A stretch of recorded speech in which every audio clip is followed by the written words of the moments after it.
For as much then as Allah gave them the like gift as he did unto us, who believed on Adonai Yahushua HaMashiach. What was I that I could withstand Allah? When they heard these things, they held their peace and glorified Yah, saying, Then hath Yah also to the Gentiles granted repentance unto life. That's what that scenario was all about. Again, we're still obligated to keep the dietary laws. But let's go to another passage, this one by Brother Shaul. Okay? Now, this is from a letter that he wrote to one of his young proteges, young minister named Timotheus, or Timothy, which reads, Now the Spirit speaketh expressly, talking about revelation from Ruach HaKodesh, that in the latter times, now he's talking about these days and these times in which we are living. But listen to what he says is going to happen. Some shall depart from the faith. Think about that. Some shall depart from the faith, giving heed to seducing spirits. Now the word seducing, we want to look at that, and this is coming from the Greek. So it's number 4108 in your Strongs. Let me write that up on the board for you. Get this out of the way.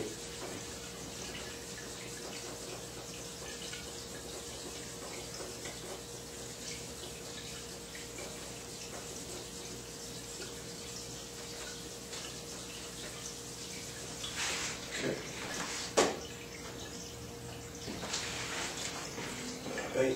Seducing. Okay. It comes from number 4108. The word is planos. Okay. And what it means is roving as a tramp, an imposter or misleader. Okay? So, think about that. Roving as a tramp. When you think about the term roving, roving simply means to go to and fro. As a tramp. In other words, a tramp doesn't have a place to stay. So that's what they do. They tramp up and down the street. An imposter. Think about that. Somebody who is pretending to be something, but it's not.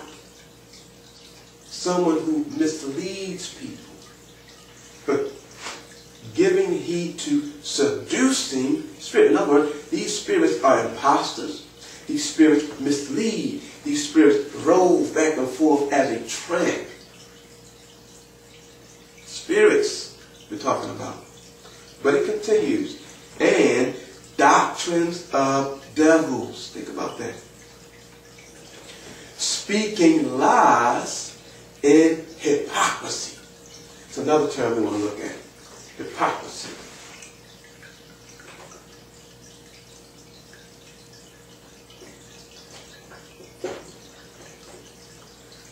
Again, this is from number 5272.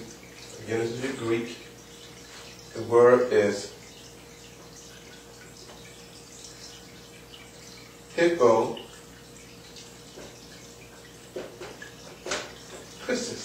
which is basically the same term. Okay? Over in the English language, of course, it's hypocrite. So the term means acting under a feigned part, deceit, that acting of a stage player. So hold up. You have seducing spirits, you have doctrines of devils. Okay? They speak lies. These lies that they're speaking are deceitful, but they are being spoken in another manner. What do I mean by that? They act like they are representing the Creator, but in actuality, they are not. That's what it's saying here. Okay? Verse 3 continues to say, forbidding to marry. Now, why would the Most High even teach something like that? Think about this for a second, brothers and sisters. The Bible teaches that marriage is honorable. The bed is undefiled. The Bible teaches he who finds a wife finds a good thing.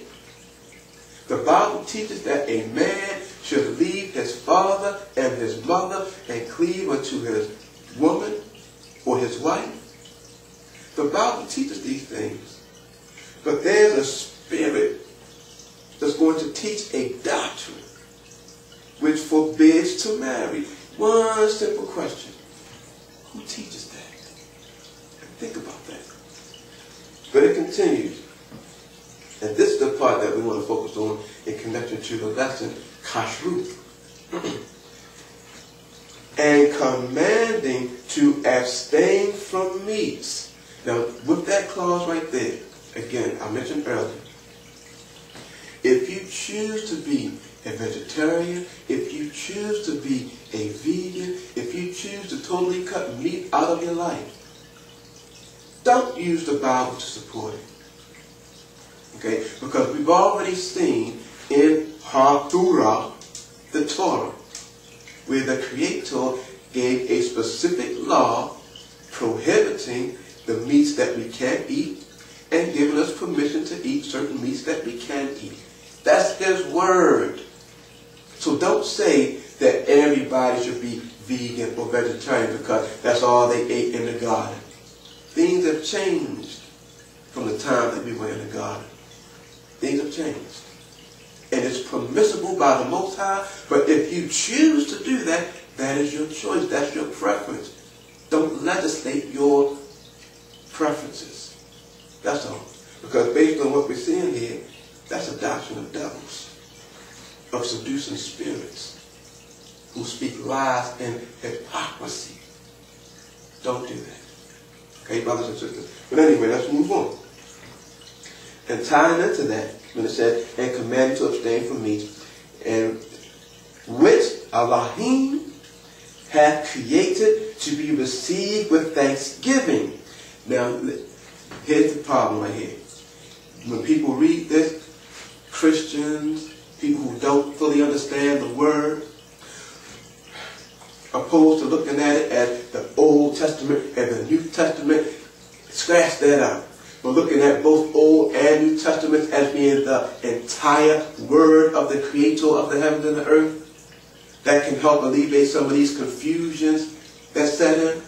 But when it says, which Elohim hath created to be received with thanksgiving, we have already been through the laws that particularly designated certain animals to be eaten, certain animals to not be eaten. So the ones that were supposed to be eaten are the ones that are supposed to be received with thanksgiving. How do we know that? Because he says this, which Elohim hath created to be received with thanksgiving of them which believe and know the truth. And what is the truth? In Psalms 119 and 142 it states, thy righteousness is an everlasting righteousness, and thy law is the truth. Psalms 119, 151, thou art near, O Yahweh, and all thy commandments are truth. So now let me make another observation. Praise be to Yah. There are New Testament Bibles that are going around now that are being put out by Gideon, I believe. And it's a little orange Bible, so a lot of people have already seen it, little pocket sizes. But they only include the New Testament. But what's interesting about it, in addition to the New Testament, they also have the Psalms and sometimes even the Proverbs. But this is coming from the Psalms. So why do we want to interject that? Why do we want to emphasize that point? Because even though efforts are being made to get rid of the Old Testament, even in the books that people choose to hold on to, the Psalm and the Proverb, it gives testimony to keeping the commandments.